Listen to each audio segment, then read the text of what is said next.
He's coughing. He's a successful businessman, best-selling author, and economic expert, widely credited with foretelling the U.S. economic crisis years before it occurred. Peter maintains that government intervention through regulation, stimulus programs, and corporate bailouts can only worsen our economic crisis. I would now like to welcome Mr. Schiff to the Derby Republican Town Committee meeting and give you the floor to give us 5 minutes of where you're coming from, and if you'd like, you can open up the floor for about 5 minutes to answer questions. I only got 5 minutes total. 10 minutes total, if we don't have questions. Well, first of all, let me tell you how it is I became to be running for United States Senate. I was actually born in New Haven, not too far from here, but I lived most of my life out in California. I came back to the state in 2004. Went to college out there, went to UC Berkeley. I studied economics and finance while I was there. In fact, I was probably the only freshman in Berkeley that had a life-size poster of Ronald Reagan in his dorm room. So I was pretty active, back then politically, and I had my head on straight from an early age, so I didn't really get indoctrinated, while I was at Berkeley. When I got out of there, I went into the brokerage business, and I started working. I worked at a couple of smaller firms, and then I got a job at a major brokerage house. Recently went bankrupt, but at the time they were pretty big.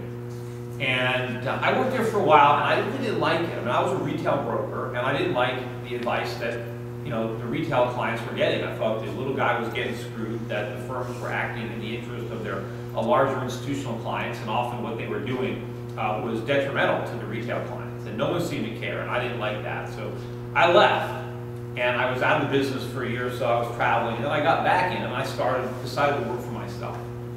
And I started working out of a 1-bedroom apartment that I lived in downtown Los Angeles. And I just started cold calling. I was getting leads, names of people. I was cold calling. And as I was doing this, I started to notice the bubble in the NASDAQ, in the internet market. I thought this thing was crazy.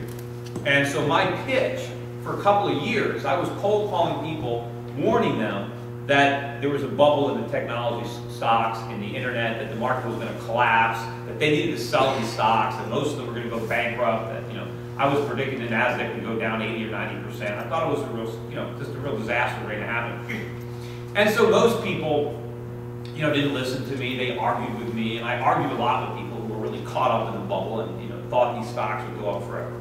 But I got some clients, and when the internet bubble burst in 2000, the clients that had followed my advice were very happy that they had listened to me.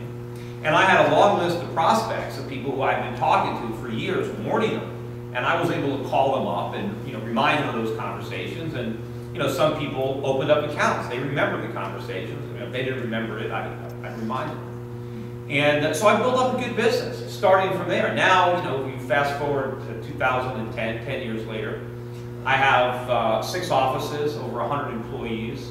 Probably over $2 billion in customer accounts. In addition to running a retail brokerage, I also do investment banking, I do asset management.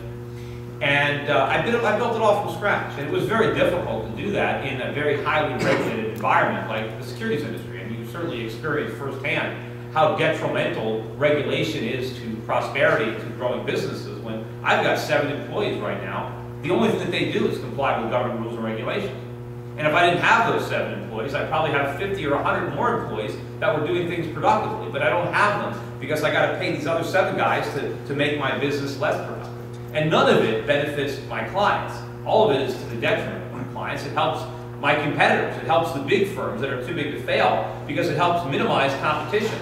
If the regulations that exist today existed when I got started, I never could have got off the ground. I couldn't have afforded those 7 guys when I first got started. But there's so much more rules and regulation now that I need them. I'm spending millions a year on accounting fees, on lawyers, none of it to be productive, all of it to comply with government regulations. But what really helped me build my clients after the dot-com was after that dot-com bubble burst. And the government did everything wrong, right? When George Bush was elected, he inherited this recession from Clinton and the bursting internet bubble. And what did Bush do? Well, he decided to stimulate the economy. And the stimulus was to run up deficits and to have the Federal Reserve slash interest rates to 1%. Now, I knew this was wrong. I knew that was not the right thing to do. The right thing would have been for the government to stay out. and to let the recession run its course. Because the problem wasn't that the bubble burst, the problem was that it inflated in the first place. We did a lot of stupid things. People did a lot of stupid things in the 1990s. They invested in companies that never should have been started.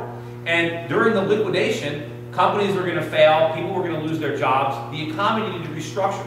We needed to move resources out of these crazy dot-com companies to other areas where they could be productive, and it was going to be a painful recession. But we would have got through it if the government had not stimulated.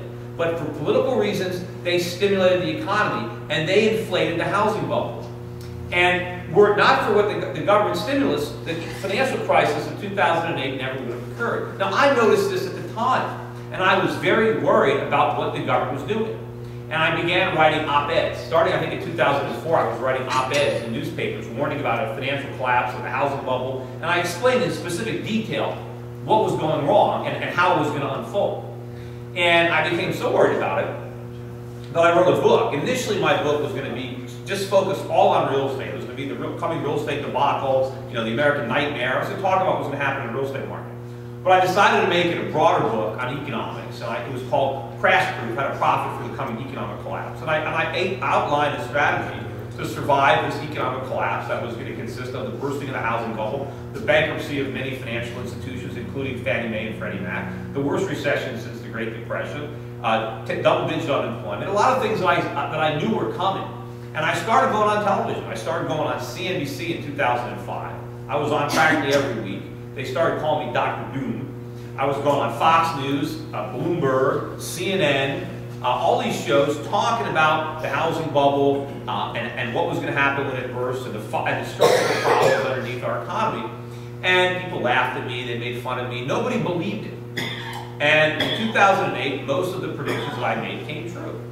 Now, again, as a private citizen, the government, now with Obama in charge in this Congress, we are making all the mistakes that we made in 2002 and 2003 that created the housing bubble. The problem is we're making them on a bigger scale.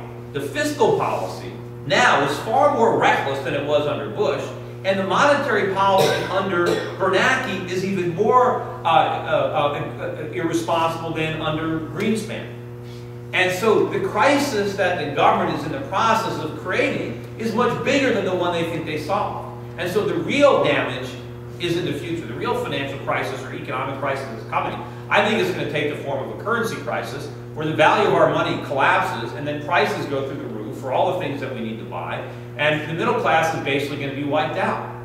And I want to see if I can get elected to the U.S. Congress and prevent that from happening. Because right now there isn't a person in the Senate that has a clue how much trouble this country is in or their role in creating the problem. And everything they've done thus far in the name of saving it has actually made the situation worse.